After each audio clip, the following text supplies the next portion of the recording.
Everyone, this is Karen Waksman, founder of Retail MBA, and I'm so excited for today's call. I am here with Joe Fier. Hi, Joe. Oh, Karen. I'm I so love being here. I know. So basically, I am here to talk to Joe, and usually it's with your partner Matt Wolf, right? You guys do a podcast, and you do trainings on podcasts and so forth. And I wanted to talk about how you can leverage podcasts and or generate revenue with podcasts, even as an e-commerce brand. And so he's kind of the go-to guy, and we'll talk about why in just a second. But essentially, I know you for so many years, I guess through traffic and conversion, certain events, right? Internet marketing conferences. Has to be, yeah. It has to be. And then there's like local events in the San Diego area that I just kept running into him. And lately he's been getting some tremendous traction with his podcast stuff. And so the podcast is called Hustle and Flow. Flowchart. Hustle and Flowchart, yeah. Hustle and Flowchart. I was getting there. Hustle and Flowchart. And your overall brand is Evergreen Profits. Yeah. But let's talk about what is Hustle and Flowchart.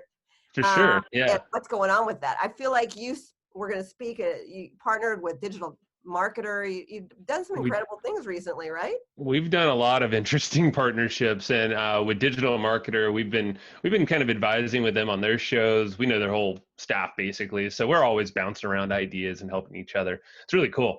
But yeah, that stemmed from the podcast too. So Hustle and Flowchart, it's been almost 4 years now we've had that show. Almost 300 episodes, I think, next week. So it's like really getting somewhere. And it's not like a daily show where it's like 5-minute clips. These are like long 1 hour, hour and a half type long form conversations, but with interesting entrepreneurs, change makers, e-com folks, there's self-help folks, but we masquerade it in this business podcast. We kind of like take people on this interesting conversation, this journey. Think of like Joe Rogan, but for business. So it's kind of like, you never know what's going to come out, but we're tapping our interesting network for their brilliant ideas and like just sharing it with the world. It's fun. But like pretty amazing people, right? We just, actually today, Steven Kotler, we had an interview with him and that got released, and oh my God, that was like, he was just off the cuff everywhere. Like it was just such a fun time, but learned like just so much brilliance. But like, yeah, you have guys like him, Bulletproof, Dave Asprey, he's been on there, chatted, and obviously he has a podcast. So like that's actually an example right there. Yeah, we were talking about that today. Yeah, for sure. Yeah. So it's fun. A big name. So basically, you started out 4 years ago, and then you started teaching people how to scale their own because you were doing so well with it. Like, how is the podcast doing today? How many, downloads, I guess, is what you guys are looking for, right? I think we're at around 50,000 a month right now, downloads. So that's, compared to like a Joe Rogan, that's nothing. But the point is, you can even have like 10,000 downloads a month, 5,000 even, and still have like a rockin' podcast that serves you. So we, like right now, the podcast is crazy. It's growing. We have amazing sponsors. Like we have Ahrefs. We have big software companies that sponsor us. LinkedIn's even sponsored us before. We're like, what the hell? Okay, cool. So that's kind of like an experiment. We do affiliate marketing. So on like the back end of our show, we sell that way. Like the show's free, all the content's free. We give it out there. That's kind of like our purpose. Like we don't like to hold shit back behind a paywall. Right. That was why we started the show. We shut down all of our courses, or at least like tapered them all down. Started the podcast, but with the intention that like, hey, we're going to have like this interesting journey happening after someone hits the play button a few times and ends up liking us, and it's like, that's like our bait, like all these podcast episodes out there, but we bait them with just badass content. And, we kind of built like a funnel from the podcast, and then we started looking at other people's podcasts, like, Digital Marketer as well. They didn't really have a plan at all on the back end for either, growth, or they're growing like crazy now, but on the monetization end. Then we polled like 1,000 podcasters in the business space. And we're like, how many of y'all are making money? And I think it was 5% said they're making money, or it's 5 to 10% were making money. But within that, it was just like, half were actually making anything more than like $100 a month. We're like, hold up, like you're smart business people. Why aren't you? It's just content. Like connect it to a business. And that's an issue, I think, right now in podcasting. And I mean, to be there's honest with you, that's why I didn't do it for years, because there's so many different ways you can go with the business, right? And then, sure.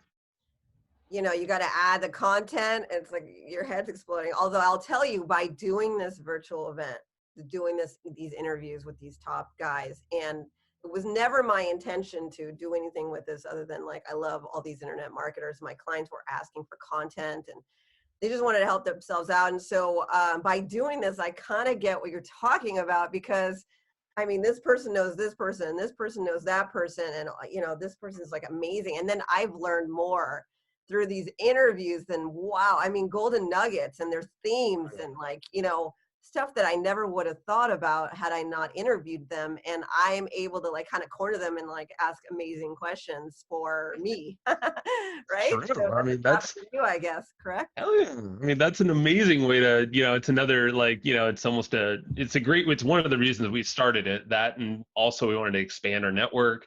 We wanted to create a little platform for ourselves where there's just so many benefits you can do with podcasting. And like you said, it just kind of like compounds with the relationships too. You do need a little, like, it does take some time. Oh yeah. It takes But effort. if you like humans and you have interest in learning, and Uh-huh. it's a great thing. Okay, let's talk about so now that we kind of know the essence of it, and so Yeah. monetization part, hold on. You said like 5%, or most of them were Hmm. making $100, which is horrible, Or right? less. Most are under 100 within that For like 5%, which rockstar is people, crazy. right? I mean, they're people Yeah. who are pretty good in the online space, and they were making no money. So what happened? Did you taught them strategies? So that's why we did create a podcasting course. It was called Pod Hacker, basically masterclass. And again, we don't like to really sell our own stuff. We like to sell other people's stuff. We like to just give our stuff away. It's weird, but it kind of works really well for us now. It was this 4-year vision that's kind of accumulated into something interesting now, partnerships galore. So we're well diversified, but yeah, like, so we advise people. We love to advise. We kind of like pick and choose the people we really like to work with, like digital marketers crew. We love them. Great people. So we'll advise some of the folks on their team. There's a ton of other folks that we'll kind of pluck from, but yeah, we have that course, that training that sometimes you can get. But then the other stuff is really, it's like an advising. We like to collaborate. So that's Don't just get a that. nature. Yeah.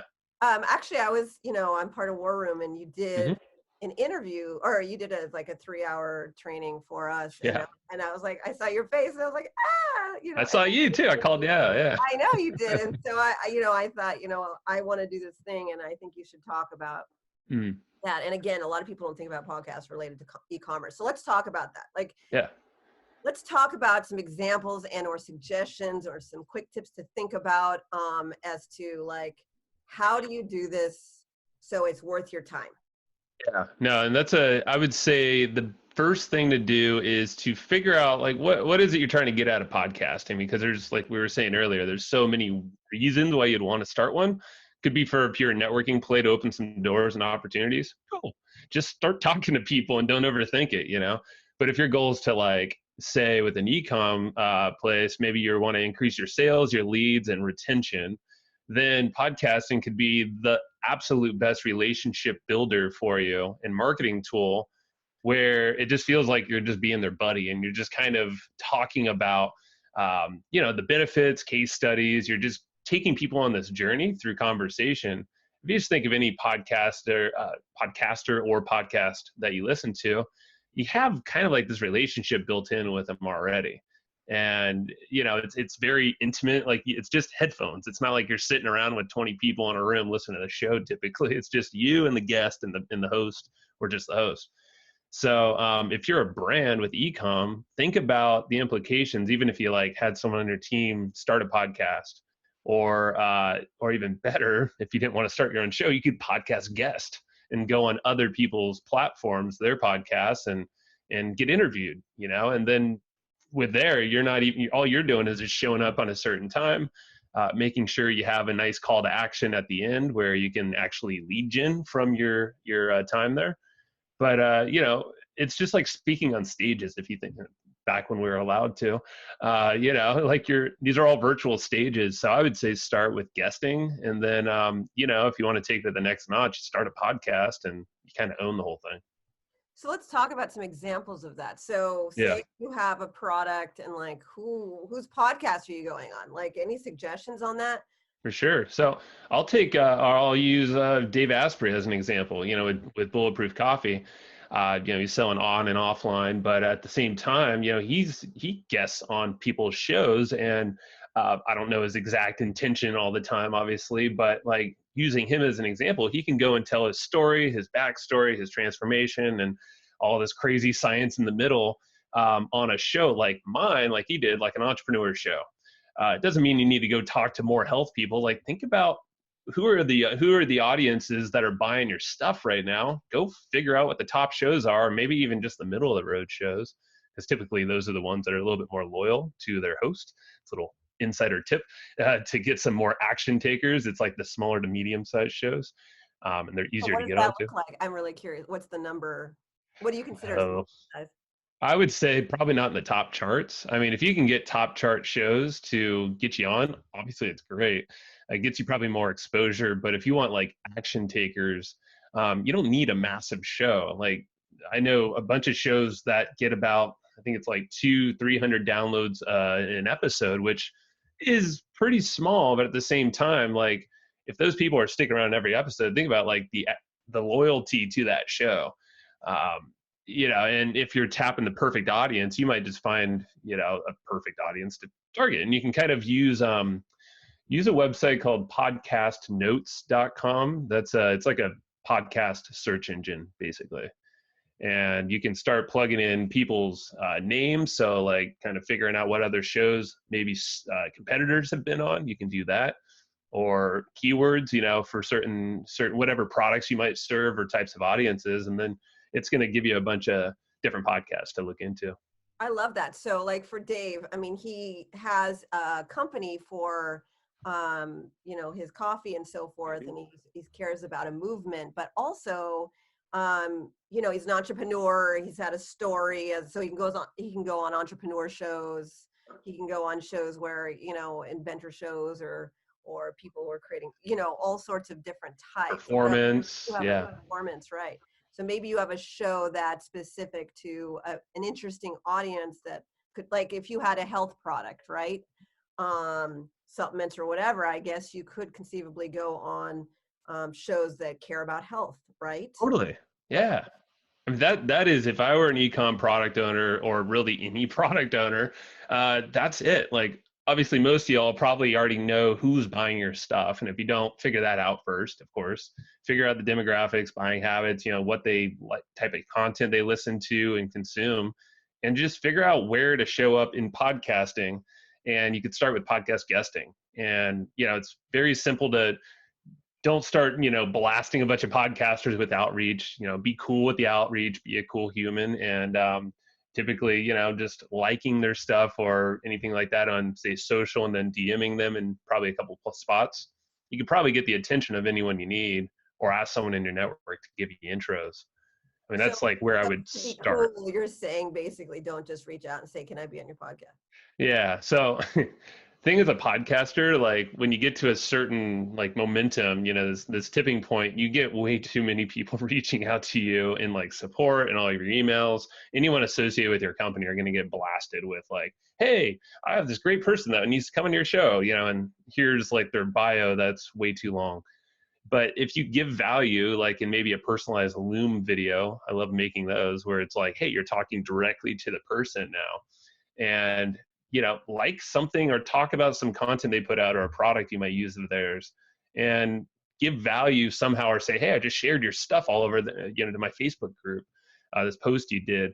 And then you're probably going to get someone to at least respond to you. Whereas like all these other pitches from PR agencies or podcast guesting, bookers, they typically suck. And I'll be totally honest. And we just ignore most of them because they're scraping our name. They're taking like, hey, the Evergreen Profits podcast. I'm like, well, you didn't listen because that's the name of my company, not my show. So it's like, take a moment to do some research, be personalized and give value, and then just ask. Yeah. And say like, here's what I can present and give value to your audience. So I love that because I mean, we tend to think as podcasts as like just an easy thing to do, right? More so than radio or other things because so many people have a podcast. But if you're actually, been around a while and you have a lot of downloads, like don't treat it like it's that because they're not paying attention to you, correct? Oh man, yeah. I treat it as, and this was like an aha, maybe I don't know, a year and a half ago, is because I was kind of getting into you evolve as a podcaster, and then even as a podcast guest, even me just on this kind of thing, like you just get this more of a flow than you ever had before, but you start thinking about the people that are listening. Whereas like when you're starting, you might think about that, but almost like a self-conscious kind of thing. You're like, gosh, shit, so many people are listening to me, and like, don't sweat it. Just be cool and talk whatever, kind of value you can bring and be yourself. But we're always thinking of the audience now. It's like, how are they going to take whatever's coming from this conversation and actually being able to apply it specifically? And I feel like with that intention in mind, it's always going to be the best content, and people are going to kind of pick up on that and attach to you.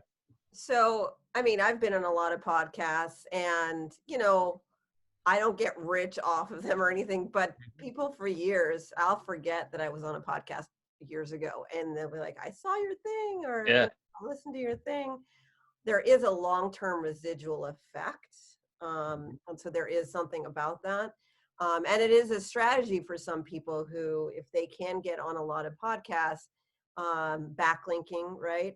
Back to your site, getting people to know about you just by association. Like there was some podcasts where they were small guys and they had just gotten started and now they're super successful. Like I know so many of those people who, now have 1 million subscribers, like all these things where they were like, unfortunately where I was 10 years ago, I'm still there because I didn't put the effort, but still, you never know what interview is going to get the rock star situation, right?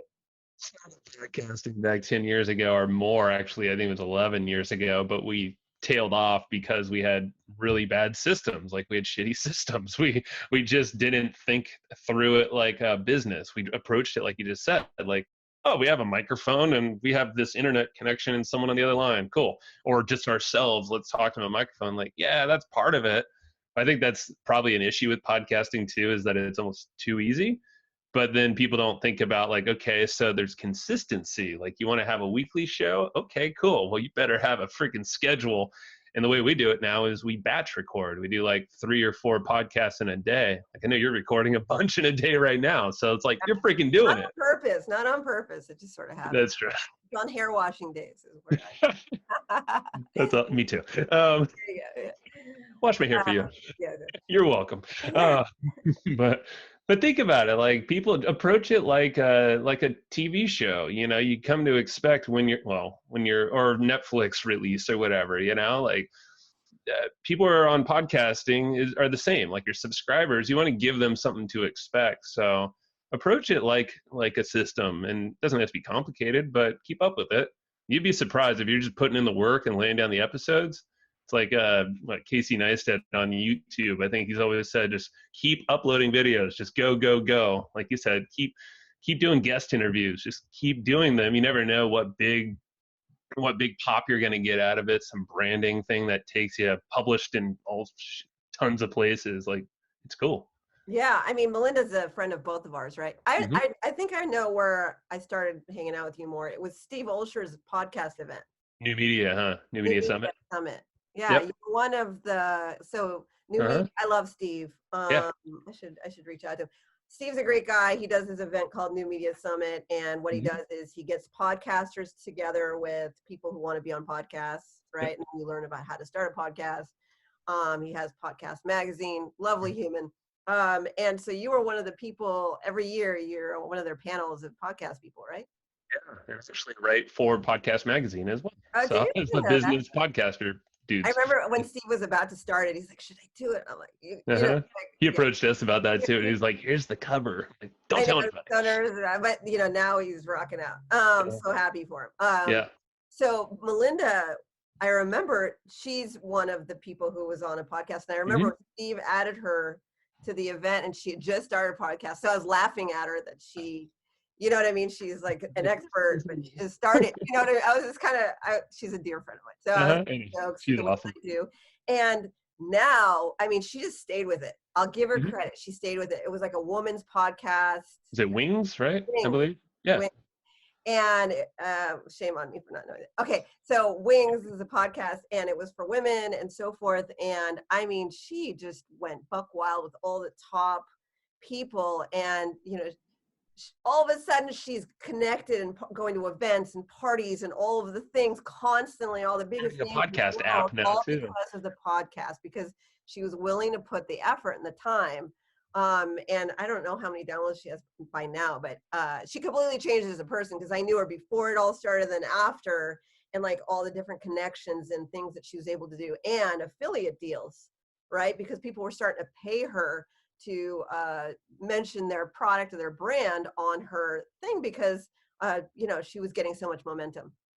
Another idea now. So, I mean, this is the thing with our podcast, is we get consuming so much information because we're genuinely curious people. But an idea, like, think as an e-com owner, your product, you want to integrate with other companies and other people that can distribute your product. You don't want to just do all that work yourself, I don't think. Like do some collaborations, do, like you said, affiliate collaborations. That's how we get like 80% of our revenues, through partnerships like that and collaborations like affiliate promotion. So, but doing that, like, think about going to these podcasters, and then you create a relationship with this distribution person who owns a stage, which is a podcast, and probably an email list. They probably have a Facebook group or retargeting pixels, and they have an audience. Point being is, like, you don't have to build your own audience. You can leverage other people's. And Olsher does that. Like, yeah, he created a whole freaking event around it. And, you know, Steve is also, like, he was on our show, and he says, he has a whole system that basically makes him roughly on average about $1,000 per podcasting appearance when he goes on someone's show, because he has a lead gen, you know, mechanism at the end of the show for a call to action, and he can kind of back out that revenue through that appearance. That's A awesome. little simple funnel. So many things you could do with it. Yeah. So, I mean, okay, let's talk about for the e-commerce guys. So one way is like Raj Jana, he has a podcast. He does coffee, and he decided to create a podcast for being grounded. So like that, you know, the essence of, you know, coffee, grounded. And then he created all these meditation things, and it ended up having all these amazing people on this podcast, which got a lot of people to know about his product, right? Dave Asprey, we just talked about him. He created, you know, another coffee, but, you know, created a movement around business strategy and health and science and all these things. And so that was his strategy. And so there's a lot of ways that you can leverage that. So what can you do if you, I don't know, don't like communicating and so forth? I mean, hire someone else to do your podcast for you on your team. Hire a host. Can you hire Seriously. a host? I'm yeah, serious. hell yeah, you can. Why not? I mean, talking to people, like, you know, I even hate it, and people would think I'm an incredibly extroverted person. I'm actually, we were talking about that, right? I'm equal extrovert and introvert. I run away, but then I'm out in public a lot, you know, so I have that, and some of us just don't, you know. I would say, I mean, seriously, I wasn't joking about hiring someone, but like, people do it. You don't have to be the face, you know, like, you're a brand, or, you know, if that's how you're setting yourself up, like, if you're a brand, well, you shouldn't be the person. I mean, I'm not in e-commerce, so I could be totally wrong, but, you know, like, if you want to go sell that brand in the future, well, do you need to be the linchpin to that whole thing? Like, probably not. So if you're not into it, then cool. Maybe that's an example, like, where you can build a cool system or put a host in place, maybe not even pay them, maybe just split some revenue generated, or I don't know, you can work a deal and probably get someone who's already in the podcast space, maybe go sponsor someone else's show. And then, like, you can kind of leverage a podcast that's already going. Now I'm thinking of like creative deal structures that you can like just go like acquire an existing show, or one that just stopped producing episodes, because that happens a lot too. You can, i.e. my brand, which I was going to ask you about, because I got really into it and then I got busy. Yeah. Now I'm like, do I delete it and start over? See, like You that's know, an asset. yeah, you know, These are, but I yeah. mean, what? You're not alone. There's so many. Yeah, it's called pod fading. And someone just stops putting new episodes out. I mean, they're like you said, they podcasts live on. I'm not going to say forever, but they sure as hell are there online somewhere. So Yeah, people you can reach out to acquire me about my podcast. I'm like, how is that even possible? You know, like I actually do the get people reaching out to me about the for podcast. sure. But do Think you about. delete? Hey, I want to know, do you delete or do you continue? What would you do? I mean, unless there's something on there that you just don't want published online, I would leave it, and then you Just can either reboot it back up or rebrand it, whatever you want to do. But yeah, I want to delete it. I'm just curious because I mean that does happen because I mean, you know, you get busy, life gets Yeah, complicated. But like that's. but that was the one thing that somebody told me, like, do it once a week Hmm. I or would. minimum, something like that, or you know, just to not kill yourself Yes. and then Well, build up from there, right? Something? yeah. Do you want me to show you a couple slides because I can give you some visuals? I Yeah. don't know if you want to do that. Yeah, cool. Huh?